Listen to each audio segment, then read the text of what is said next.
वाढते शहरीकरण आणि त्यासाठी आवश्यक पायाभूत सुविधांची उभारणी मुंबई आणि आसपासच्या परिसरात मोठ्या वेगात सुरू आहे.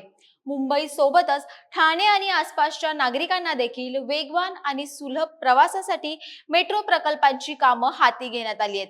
त्यातच आता मेट्रोचं जाळं आणखी विस्तारणार असून येत्या वर्षात 4 नव्या मेट्रो प्रकल्पांची कामं सुरू होणार आहेत. हे प्रकल्प नेमके कोणते जाणून घेऊया त्याच्या व्हिडिओतून. नमस्कार, महा एमटीबी मध्ये आपलं स्वागत. मी गायत्री श्रीगोंदेकर आणि कॅमेरावर आहेत आर्य मांजरेकर. मुंबई महानगर प्रदेश विकास प्राधिकरणाचा 2025-26 साठीचा 40,187.41 कोटी रुपयांचा अर्थसंकल्प नुकताच सादर करण्यात आला. मुंबई महानगर प्रदेशातील नागरिकांना अधिकाधिक आणि जागतिक दर्जाच्या सेवा सुविधा उभारण्यासाठी सदर अर्थसंकल्पात 35,151.14 कोटी म्हणजेच एकूण खर्चाच्या सुमारे 87% निधी हा पायाभूत प्रकल्पांसाठी राखीव ठेवण्यात आलाय. तसेच येत्या वर्षात 4 नव्या मेट्रो प्रकल्पांची कामं हाती घेण्यात येणार आहेत. जाणून घेऊया 2025-26 या आर्थिक वर्षात हाती घेण्यात आलेले नवीन मेट्रो प्रकल्प कोणते आहेत. मेट्रो मार्ग 5चा विस्तार. दुर्गाडी कल्याण ते उल्हासनगर. ठाणे भिवंडी कल्याण मेट्रो 5 मार्गिकेवरील मेट्रोची धाव आता कल्याणऐवजी उल्हासनगर पर्यंत होणार आहे. कारण मेट्रो 5 मार्गिकेचा आता खडकपाडा ते उल्हासनगर असा विस्तार होणार आहे. मुंबई महानगर प्रदेश विकास प्राधिकरणाच्या 2024-25 वर्षासाठीच्या अर्थसंकल्पानुसार मेट्रो 5च्या कल्याण, खडकपाडा आणि खडकपाडा उल्हासनगर अशा अंदाजे 7.7 किलोमीटरच्या विस्तारित मार्गिकेच्या कामास सुरुवात करण्यात येणार आहे. ठाणे, भिवंडी, कल्याण मेट्रो 5 मार्गिका 24.9 किलोमीटर लांबीची आणि 8,500 कोटी खर्चाची आहे. 17 मेट्रो स्थानकांचा समावेश असलेली ही मार्गिका ठाण्यावरून सुरू होऊन कल्याणला येऊन संपणार आहे. या मार्गिकेचं काम 2 टप्प्यात सुरू असून पहिल्या ठाणे भिवंडी टप्प्याचं काम वेगानं पुढे जात आहे. लवकरच भिवंडी ते ठाणे टप्प्यातील कामाला देखील सुरुवात होणार आहे. अशात आता मेट्रो 5 मार्गिका कल्याणपर्यंत नव्हे तर थेट उल्हासनगर पर्यंत धावणार आहे. मेट्रो मार्ग 10 गायमुख ते छत्रपती शिवाजी चौक मीरा रोड. भाईंदर मेट्रो ठाणे मेट्रोला जोडण्यासाठी गायमुख ते छत्रपती शिवाजी चौक म्हणजेच काशीमीरा या नवीन मेट्रो मार्गाचं काम लवकरच हाती घेण्यात येणार आहे. मेट्रो 10 हा कॉरिडॉर ठाण्यातील घोडबंदर रोड आणि मीरा रोड मधील छत्रपती शिवाजी चौक दरम्यान असेल. हा 9.2 किलोमीटर लांबीचा कॉरिडॉर वनक्षेत्राजवळून जाणार आहे. या मार्गिकेत एकूण 4 एलिव्हेटेड स्टेशन्स असतील. गायमुख, गायमुख रेती बंदर, वर्सोवा, 4 फाटा, काशीमीरा आणि छत्रपती शिवाजी चौक ही 4 स्थानकं असतील. या नवीन मेट्रो मार्गामुळे प्रवास जलद व आरामदायी होणार आहे.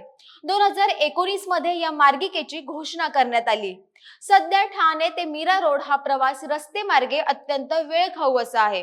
घोडबंदर रोडवरील वाहतूक कोंडीमुळे गर्दीच्या वेळी काही मिनिटांचा प्रवास पूर्ण करण्यासाठी अनेक तास लागतात. मेट्रो सेवा सुरू झाल्यामुळे ठाण्याहून मीरा रोडला फक्त 15 ते 20 मिनिटात पोहोचणं शक्य होणार आहे. मेट्रो मार्ग 13 छत्रपती शिवाजी चौक मीरा रोड ते विरार. ही मेट्रो विरार परिसराला मीरा भाईंदरशी जोडेल. हा मार्ग 23 किलोमीटर पेक्षा जास्त लांबीचा असेल आणि तो बांधण्यासाठी अंदाजे 6,900 कोटी रुपये इतका खर्च येईल. ही मार्गिका पर्पल लाईन मेट्रो म्हणून ओळखली जाईल. आता पुढची आणि शेवटची मार्गिका ती म्हणजे मेट्रो मार्ग 14 कांजूर मार्ग ते बदलापूर. यापूर्वीही आपण या मार्गिकेचा आढावा घेतलेलाच आहे. कांजूर मार्ग ते बदलापूर मेट्रो 14 ची कामं हाती घेण्यासाठी मुंबई महानगर प्रदेश विकास प्राधिकरणाने हालचाली सुरू केल्यात. या मेट्रो मार्गिकेमुळे पर्यावरणावर होणाऱ्या परिणामांचा अभ्यास करण्यासाठी MMRDA कडून लवकरच सल्लागार नेमला जाणार आहे. त्यामुळे चालू वर्षात या प्रकल्पाच्या कामाला सुरुवात केली जाते. मुंबईची थेट बदलापूरला जोडणी देण्यासाठी मेट्रो 14 मार्गिका महत्त्वपूर्ण ठरणार आहे. ही मेट्रो मार्गिका 38 किलोमीटर लांबीची असून या मार्गावर एकूण 15 स्थानकं असतील. ही मार्गिका कांजूर मार्ग येथून सुरू होईल. घनसोली येथे ही मार्गिका भूमिगत असेल. जवळपास 5.60 किलोमीटरची मार्गिका ही ठाणे खाडी घालून जाणारी असेल. घनसोली ते बदलापूर हा मार्ग उन्नत असेल. या मार्गिकेचा 4.38 किलोमीटर लांबीचा मार्ग हा पारसी हिल या भागातून जाणार आहे. या प्रकल्पासाठी तब्बल 18,000 कोटी रुपयांचा खर्च अपेक्षित असून त्याचा सविस्तर प्रकल्प अहवाल तयार करण्यात आलेला आहे. हा अहवाल IIT मुंबईकडून तपासून घेऊन MMRDA ने अंतिम केला आहे. येत्या काही महिन्यातच हा DPR मंजुरीसाठी राज्य सरकारकडे पाठवण्याची तयारी देखील MMRDA ने आता पूर्ण केलेली आहे. राज्य सरकारकडून मंजुरी मिळताच या प्रकल्पाचं काम सुरू केलं जाणार आहे.